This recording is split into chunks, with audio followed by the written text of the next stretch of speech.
Her heart was stone cold as she looked at the dilapidated house, but when she saw the man who lived there, her whole world crumbled down. She knew that this rugged man wasn't someone to mess with. But what did he see in her that made him fall head over heels for her? From the time she got her first office job right after college, she climbed the corporate ladder faster than anyone else in her company. When her son Billy got married and bought a home, Penelope wanted to be close to him and his wife, so she bought a house in the same neighborhood. He was the kind of man you didn't want to mess with. At first, living in a homeowners association seemed like a hassle to her, but it also seemed convenient. All the paperwork involved in maintaining a house would be taken care of by the HOA. That is until they tried to evict one of the homeowners. They loved their houses, their gardens, their barbecues, and their freedom. They didn't have a clue about how the world worked. "Can I offer you anything to drink? I saw you fighting yesterday. It's probably best if we keep to ourselves," Edward said, finally lowering the gun. It was far from perfect, but it was a place where he could relax, work on his classic car, and sip whiskey while watching TV with his 3 dogs. "It was nice meeting you,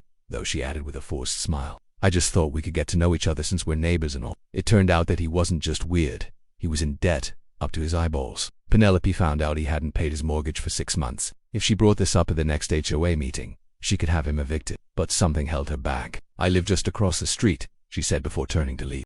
Maybe it was the way he looked at her, or the kindness in his eyes. He called out to her. She turned around to face him. "Yeah," she said softly.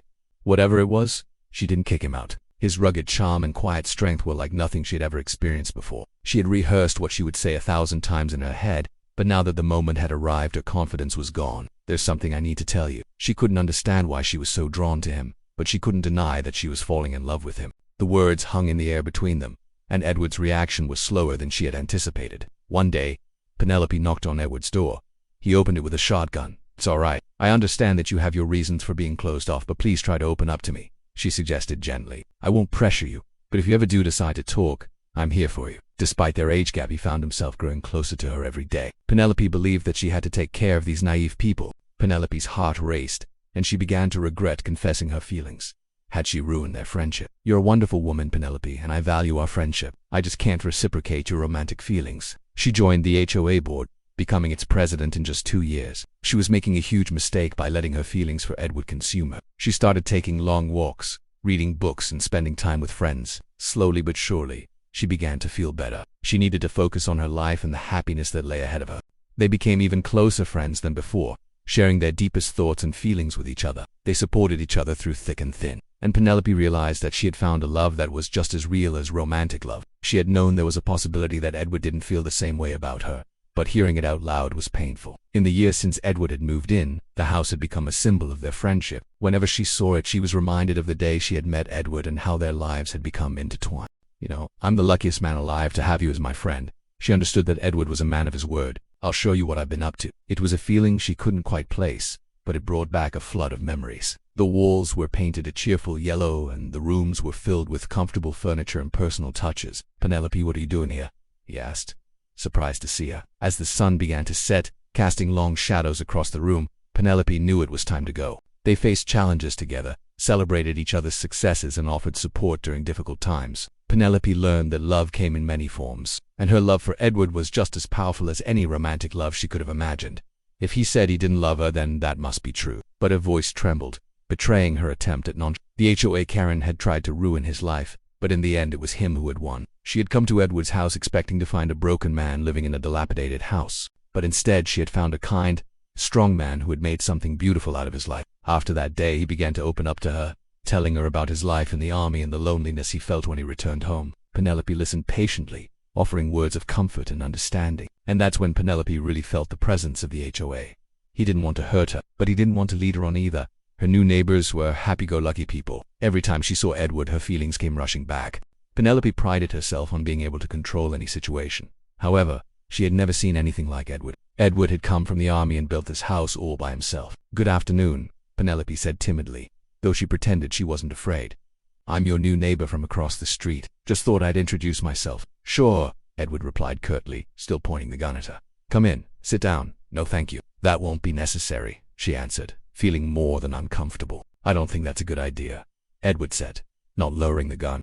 "Why not? You and your wife don't seem to be getting along too well," Penelope asked, trying to make conversation. "Oh, I understand," Penelope replied. "Well, then I'll leave you alone." When she left, she couldn't help but think he was weird. Instead, she knocked on his door again.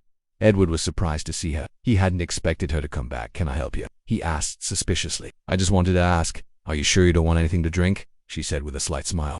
No, I'm fine," Edward replied hesitantly. "All right, well if you need anything just let me know." "Wait, Penelope, right? Thanks for not calling the cops on me earlier," he admitted sheepishly. With that, she left Edward stunned by her unexpected kindness. For his part, Edward couldn't help but be drawn to her strength and independence. Meanwhile, Penelope couldn't help but feel butterflies in her stomach whenever she was near Edward. One evening, as the sun was setting, Penelope decided to confess her feelings to Edward. "Edward," she began, her voice shaking slightly. Edward turned to her, his expression serious.